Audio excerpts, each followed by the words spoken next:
She as well was on the team that asked me to present something to you today about our windows. And she's also the author of this little handout that you have. And so you can see in the handout, it's a little bit of information, what little we may know about the donors, the individuals whose names you see at the bottom of all the windows. So that's what the handout is for. I don't have a handout. We're just going to spend a little time looking at the windows together. So as Jay mentioned, I'm a professor of art history at Tulane. And just a little preface about what an art historian does, because I think a lot of times I tell folks I'm an art historian and they're like, what's your medium? And I'm like, the computer. I don't make art, okay, so that's the big disclaimer. I'm leaving the art to Leonard today. But I am a historian, so my expertise is actually not in the period of construction of this church, but is in fact in the Middle Ages and the early Renaissance. So I'm going to be kind of pulling in some of my expertise from the traditions that I know, because Rayne as a structure is very much inspired by medieval art and architecture. So the building, just a brief overview of the architecture before we look briefly at each of the windows. Rayne is a neo-Gothic church. It was erected in 1875. And so what I mean by neo-Gothic, in the medieval period, especially the 12th to the 15th centuries, and really the Gothic honestly never totally dies out. But in the 19th century, early 20th century, there was what we call a Gothic revival. So you had a new interest in this style of architecture. So if you look around, you'll see things like pointed arches, rib vaults, so you see the kind of ribs that meet at the center line of the roof here above you. You'll see as well quatrefoils, the little kind of shapes in some of the little sort of spandrels on the arches. You'll see also the kind of shapes behind me. And you'll see little floral bosses, those little, arches, for example, here, and also almost like a stone garland. You'll see these features in the architecture, and these are all very much hallmarks of the Gothic style. And of course, the Gothic style is invented in France in the mid-12th century. First Gothic cathedrals are there. Of course, the Great Notre Dame in Paris is a famous example. Also features stained glass. And so stained glass is a medieval invention.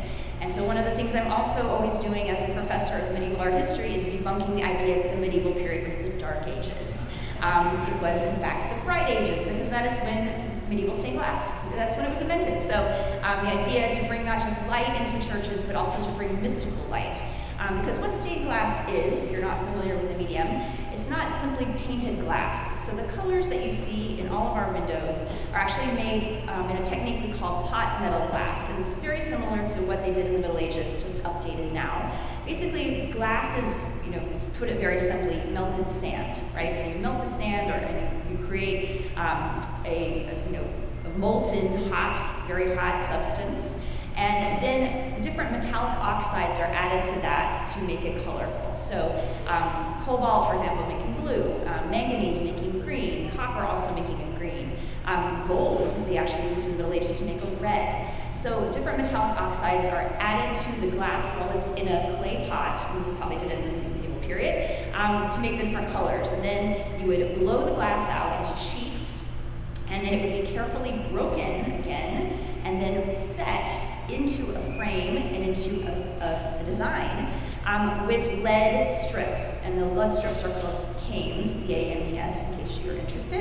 Anyway, if you look at our windows, you can see that the figures, the scenes are actually formed from pieces of glass that have been put together, like a mosaic. And it really is the medieval French inventors of stained glass were really very much inspired also by Byzantine art and mosaics that were made in the Byzantine tradition, which is the Eastern Roman Empire. So anyway, it is like a mosaic in a lot of ways. So stained glass is obviously very labor intensive, right? It takes a lot of time and effort and expense to make a glass window. You'll also notice there is some painting in the windows. So you'll see, for example, some of the drapery folds, the facial features. Those are created with a black enamel paint that is actually added to the glass after it is finished, after it's been laid out and cooled. And then that glass is fired to let the enamel bake onto the glass so that it becomes more durable. So you will see the art of painting in these as well as the kind of art of mosaic. So that's a little bit about the technique. And so while we're looking at technique, So the church is built in 1875. It did not have stained glass at the time. We know that the church was renovated after a lot of destruction that happened in 1915, the big hurricane. You're familiar with those, right? So at the time, in 1915, it was decided that in the renovation they would add stained glass windows. And so they hired, the leaders of Rayne at the time hired a firm that works out of Germany. It's called the Emil Frey Company, and they also had offices at that time in St. Louis. And so they commissioned the glass. We don't know, at least I haven't found any records as to why they selected these certain scenes, but we know that the central panels of all of the windows, that's where the figures are, those were made in Germany and installed here in New Orleans by a company that's on the West Bank that is actually still in existence. Apparently now they make auto glass. It's called the Lips Company. And the Lips Company actually made the frames of glass. So you'll notice, if you look carefully, that the central panels are in a different style of glass than the frames around. So what I mean by this is, if you look at the frame around, you'll see that the glass is kind of opalescent, right? It has different colors that are sort of blended together, almost like an Impressionist painting. This is the kind of glass that you also more famously would see from the Tiffany studios, right? These are not Tiffany glass, but the same technique was used. So to make that kind of glass, and by the way, they did not do that kind of glass in the Middle Ages, they would layer, when the glass was hot, they would layer different colors on top of each other and then kind of blend them and then let the glass cool to create this opalescent effect. So you have those two, but you'll notice that at the central panels you don't have that opalescent glass, right? So you have two different glass techniques represented, and then German glass, and then also glass that was made here in New Orleans. So that's a little bit about the glass and the technique, and a little bit about the architecture.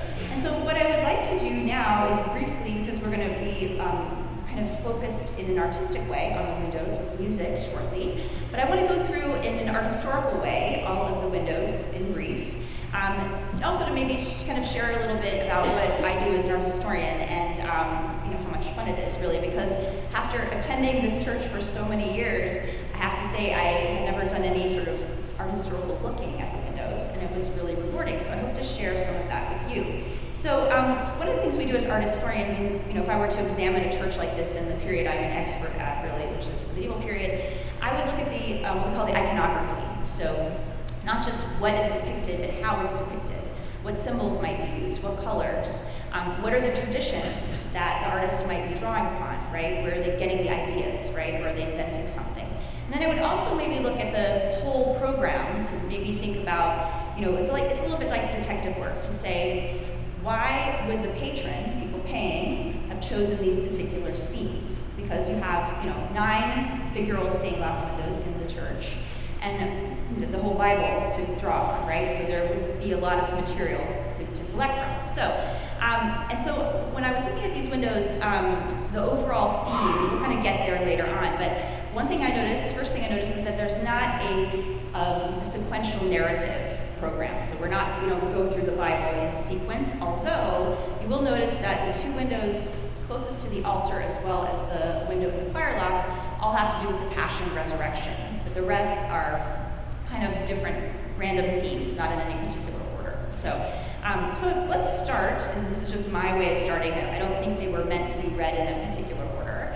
Let's start with the window that is on the downtown side, so that's your left at the back.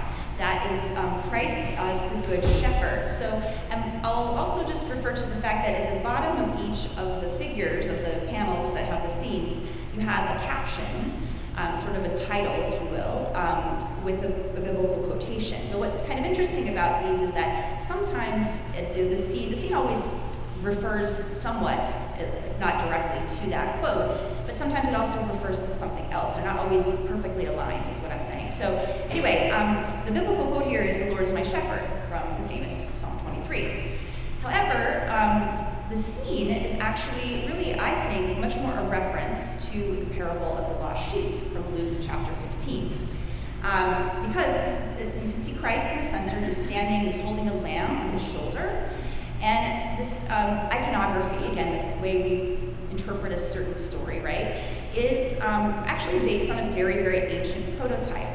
The ancient Greeks, like way pre-Christian, pre-classical Greeks, had statues of youths with an animal on their shoulders. So these are often found at temples. And so in the Roman period, the early Christian Roman period, the Romans adapted that calf bearer as Christ as the Good Shepherd. So you see in catacombs in Rome in particular, images of Christ with a lamb on his shoulder.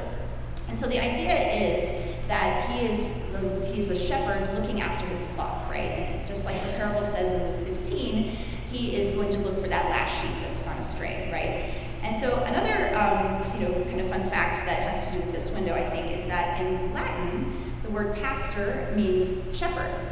And that's why pastor, in case you didn't know, is the word we use for the leader of a local church, someone who watches over the flock. So I think this is probably why in this particular case, the window shows a church behind Christ, rather than showing him in the middle of the fields like a typical shepherd would be. So we have a sense of him as actually a pastor. And then the lamb on the shoulder, of course, could also hint of Christ's eventual sacrifice as the Lamb of God. So, and by the way, these are my kind of quick takes on these windows. They're very rich, so there are always sort of more things to say, and so you may find once you carefully look that you have your own ideas about them. So let's move to the next one, Christ with Mary and Martha. And the quotation here is, "But one thing is needful." That's from Luke chapter 10, and the story is Luke 10, verses 38 to 42. This is the passage where Jesus comes to Martha's house, and while she is preparing the table for him, his sister Mary sits at Jesus' feet listening to him. And then Martha famously comes to reprimand Mary for not helping her. Jesus then says, Mary actually has done the one thing that's needful, and he says, she's listening and she's, hearing what I have to say and doing the better part, in fact. So this window is lovely, and it draws also upon some earlier traditions. In earlier Christian traditions, starting in the medieval period, I think, Mary and Martha were seen to represent the two ways of following Jesus: the active life, that's the life of charity and action and good works. That's Martha, who's of course busy doing all the things. And then the contemplative life is represented by Mary, who is the one who's listening quietly, still, not busy, right? So in the later Middle Ages, especially some of the mendicant orders like the Franciscans considered the ideal Christian life to be the vita mixta, the mix of the active and the contemplative lives. I also think this is a lovely tribute because this particular window was dedicated to 3 sisters in the memory of them as an appropriate theme for the dedication.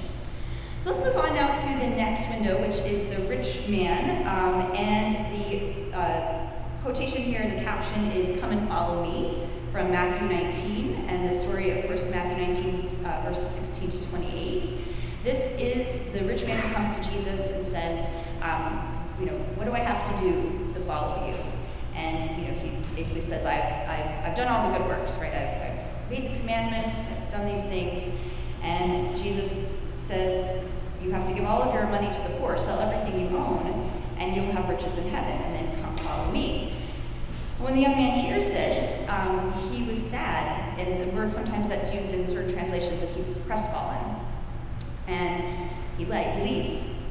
So what we see in the image here is Jesus gesturing towards the poor in the back, and we see the rich man kind of turned in sort of semi-profile to us, and you can see he's richly dressed. He's got a jaunty red hat, he's got a purple robe on, purple traditionally very much associated with royalty and riches. In the early Christian period, the royal color of purple was made with a very expensive kind of dye, cloth dye. And so in the Byzantine world, it was actually reserved only for the emperors and their families. So he is, very well-to-do, and he is, faced with this moment of truth, right? We're actually watching the moment where Jesus is gesturing towards the poor, saying, this is what it's going to take. And we see the man reflecting, maybe, and perhaps, on the brink of being crestfallen and walking away. And so this is one of the windows, and I think there are several in this series that are designed this way, that offer a kind of moral choice, right, or sort of a moral moment to meditate on. Obviously appropriate and applicable today, but also I think something that probably in the late 19th, early 20th century, the Methodists were particularly interested in, Protestants in general were particularly interested in. You'll notice, as we go around a couple more themes in that direction, what you will also notice, we're about to talk about the Passion, is that there's no crucifixion in any of the windows. And I also, again, this is the art historian's detective conjecture, I think that the crucifixion was very much considered a Catholic thing to put in art. And so I think the Protestants were like, let's not put that in. So anyway, by the way, also the early Christians weren't into the crucifixion either. The earliest crucifixion scenes do not appear in art until the 5th century.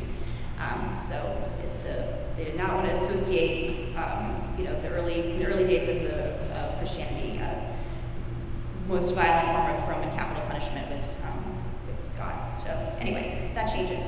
So, all right, moving on though to a couple of scenes. Well, actually, we're going to go through this way, and then we'll go through this way, and we'll eventually come to the Ascension. But in our next scene over here on the downtown side, we have a scene from the Garden of Gethsemane. So the caption here, "Not my will, but thine be done." So again, I think they're the designers of the windows, and we know more about the designers in Germany of the windows than we do about who designed the captions. I don't actually know who that is.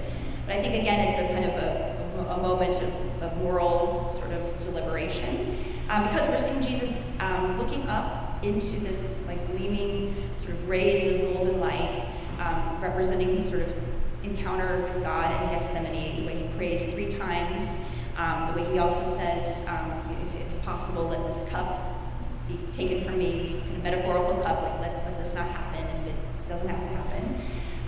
And so sometimes in art you will actually see a cup, like artists would interpret this as kind of literally, kind of a word illustration. We don't see the cup here, we just see kind of Christ in nature, a little bit of architecture in the background. He's looking up, his face is careworn, he has a kind of look of distress, of emotional sort of conflict, right, on his face. And so I think here we see that this inner turmoil of Jesus on the brink of his passion. And often in these scenes we have little symbols, sometimes botanical symbols inserted. And I think there's a really important one here. In the kind of foreground you see it's a dandelion thistle. So you see the spiky leaves, you see the yellow flowers coming out of a rock. And this was actually one of many traditional symbols of the Passion. The thorny leaves we're calling the crown of thorns. And also in the 19th century Protestant traditions, I was able to get a little information about this. They sort of saw this as the idea of struggle, right, and of overcoming it, that the thistle could represent that as well. So let's move on. I'm trying not to take all of our time because we're going to have plenty of time for Leonard. We're going to go back to the front, looking at the other side. So the window that you see closest to the balcony there is the captions, "Peace be unto you." And this is in a way, we hear Jesus say "peace be unto you" several times in the New Testament. So it's not necessarily a specific or a single reference to one narrative, but maybe a kind of more general one to several. There's at least 2 places that I found in my quick Google search that Jesus was saying "peace be unto you," probably more. John 20 is one, Luke 24 is another. But here we see Christ facing us, the viewers. His hands are outstretched, his palms are open, and his hands are raised in a gesture that really recalls very traditional gestures of prayer in very ancient art. So in early Christianity, people didn't pray like this, with the hands together. This is actually a medieval invention. In the Middle Ages, knights, when they would swear an oath of loyalty to their lord, they would swear on an altar with the hands touching. And this actually became the gesture of prayer later. So in the early Christian period, the way people prayed was what we call an orans gesture, that means prayer. They prayed with the hands up like this. And so in catacombs and in early Christian art, you will see figures in prayer like this. What the artist has done here is given us both kind of the orans, but also he's got one hand in blessing, so with 2 fingers raised. This is another gesture you'll see a lot in Christian art. Students are always like, "Is that the peace sign?" It's not the peace sign. It is a gesture of blessing, right? Something that Catholic bishops still do. Priests as well do this. So he's blessing us, the viewers, and behind him we see architecture, palm trees, including kind of a crenellated tower and an arched city gate evoking the Holy Land. Especially the palm tree, I think, really gives that vibe in this one. And so Christ seems to be giving peace to us, just like he did to the followers in the Bible, in the Holy Land. So moving along, the next scene, we have Jesus in the temple in Jerusalem, the preteen Jesus when he was 12. The story is in Luke chapter 2, verses 41 to 49, where somehow when Mary and Joseph and Jesus travel to Jerusalem for the feast of the Passover, when Jesus is 12, Jesus somehow gets left behind. And so the parents, discovering that he's missing, head back and look to him after a day's journey. And after 3 days, they discover him in the temple, where he had been asking questions of the teachers and astounding them, of course, with his own insights. When his parents found him, they said how worried they'd been, and he says, "I was about my Father's business." And that is the quote that is incorporated into our window. So it says, "I must be about my Father's business." So what's interesting about this window, sometimes this is a rare scene that gets represented in art, well, rare-ish, I would say. Sometimes you'll see Christ among the doctors, meaning he is seated among the elders of the temple, but very rare to see him alone in this particular moment in art. And so I think here it's just an interesting take on the event, because he's by himself, he's in this temple, the curtain is behind him, he's got a lamp above him, he's leaning on the lectern, an open book is there, there's another book that he gestures to on the little kind of platform below him. And so he seems to be looking kind of off to the side, and we're left to wonder, he's in his Father's house, which is what he says, and so is he looking at his Father in the scene? So, by the way, another just fun fact, and again, my relating things to earlier traditions, the bearded Jesus is also a medieval invention. In early Christian art, Jesus looks more like this guy, more looks like a youth. Because he dies at 33, never gets that old. It wasn't until the Byzantine period, it's the Eastern Roman Empire, when it became fashionable for the emperors to wear beards, that we start seeing Christ wearing a beard, and that sticks with us. So, and that's what we actually see in the next scene, where we see an older version of Christ. The caption here is, "Behold, I stand at the door and knock." This is a quotation from Revelation chapter 3, verse 20. And so here, again, it's not a narrative from Revelation, but an interpretation. And this one is very interesting to me because we see Christ here standing at a door, a wooden door. The door, if we look carefully at it, we realize that the door has not been opened for some time. There's a vine growing over it. The door also does not have a doorknob. So we also are left to conclude that the door can only be opened from the other side. It can't be opened from this side. And we see Jesus knocking on the door and waiting for response. So this iconography, again, this kind of image, was actually invented in the 19th century by an artist called William Holman Hunt. Hunt was a member of a group of British artists called the Pre-Raphaelites, and they actually looked back to early Renaissance art for inspiration in both style and also imagery. But this is something that Holman Hunt invents. This particular window is not an exact copy of Holman Hunt's, but it's the Christ at the door knocking is something that he invents, and it kind of goes viral for the 19th century. This is an image that gets copied over and over again.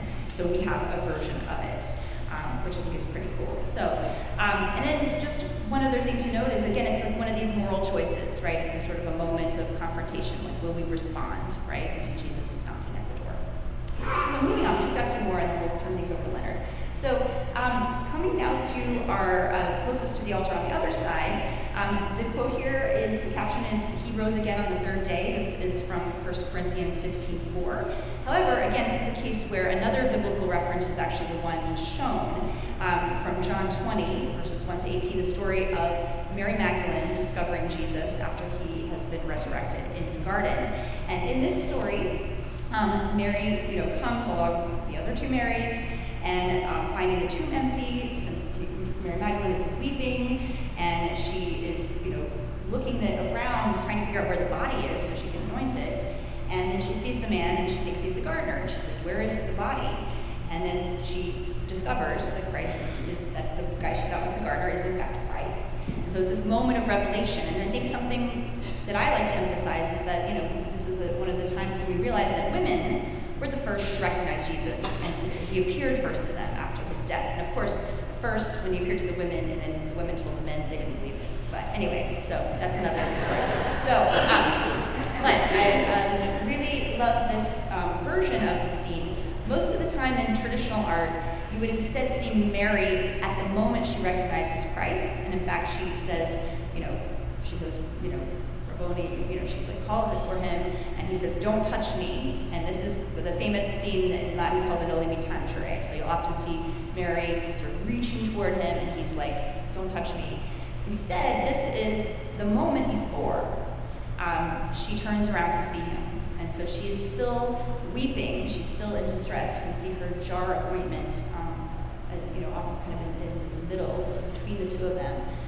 So we are, in a way, allowed to sort of imagine and witness that moment of recognition, right as it happens, which I think is just quite beautiful. So, and then lastly, and I will then turn things over to our musicians, looking up in the choir loft to the ascension of Jesus. And so this is a scene that appears a lot in art. And here, just to kind of describe it, you see Jesus floating upward into clouds of soft blues. He's wearing red. But we see Jesus wearing red a couple of times in this series. Red is often associated symbolically with charity, by the way. And he's not always wearing red, but he's often wearing red. And he is kind of floating up into the clouds. And there's a city, Jerusalem perhaps, below. And so this is a departure from some traditional versions of the subject where the apostles are often shown and they're looking up at him, they're watching him kind of float up, maybe sometimes even craning their necks to try to see him as he leaves. And so instead, I think the artist here was really thinking about a part of the passage from Acts, by the way, Acts chapter 1, verse 6 to 11, where it says that Jesus is taken up into a cloud while the apostles are watching and they could no longer see him.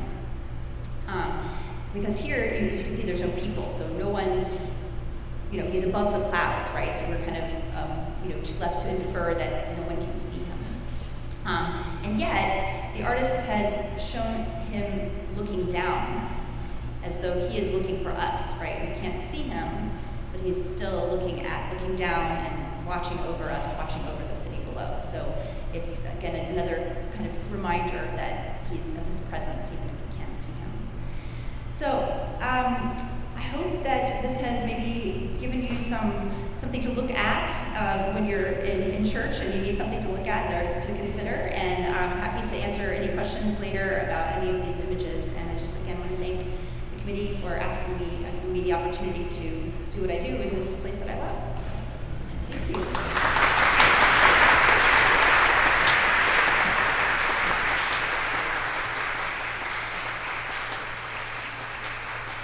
thank you. Thank you, Holly. Everybody, you should have access to one of these musical inserts because we're asking you to participate. It's a very short chorus. While they're getting set up, a little bit of background. Back in the pandemic, Marissa was going to do, I was doing virtual choirs with our choir back then, and Marissa was going to do something about the windows. And she asked me to write a song, but it never materialized. But all this time, the song has been sitting in my hard drive. And when Babs asked me, I told her. And the scriptural reference I used for the chorus that you see there is 2 Corinthians 3:18, which reads, "But we all, with open face beholding as in a glass the glory of the Lord, are changed into the same image from glory to glory, even as by the Spirit of the Lord." So how this is going to play out is we're going to sing the refrain once, then you sing the refrain. And then I'm going to sing a very short, tiny little verse about this window, then chorus, this window, chorus, this window, and we go all the way around and end at the ascension. So as you sing the chorus, you can look front, but then when Jay's going to indicate to the window, you just look at the window that he's indicating. And so Jay's going to start up here. Jay, we talked about this.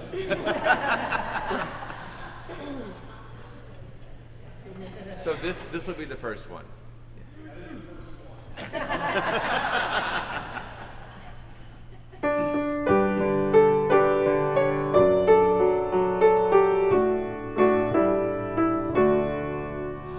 With open face beholding, as in a glass the splendor shine, and find images unfolding, many glories yours and mine.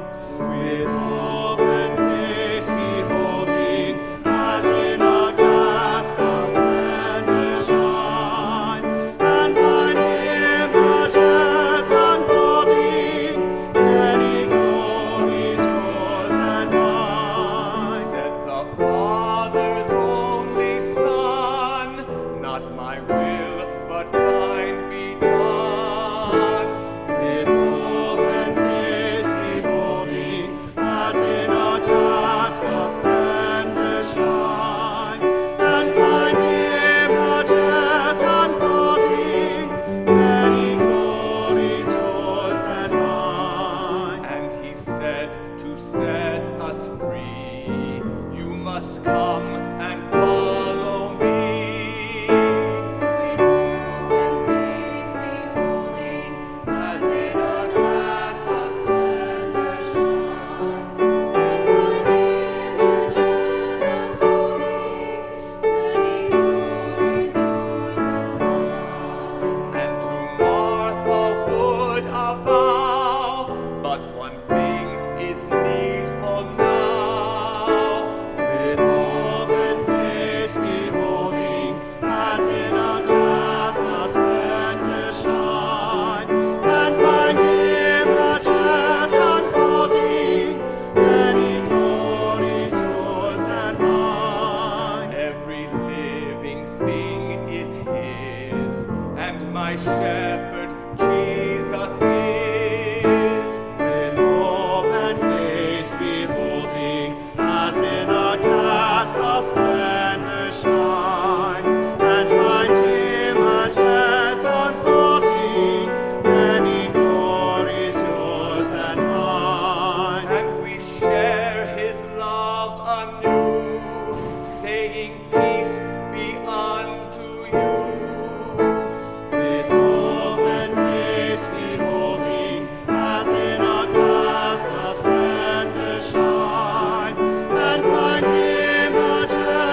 Thank you, Holly. Where's Holly?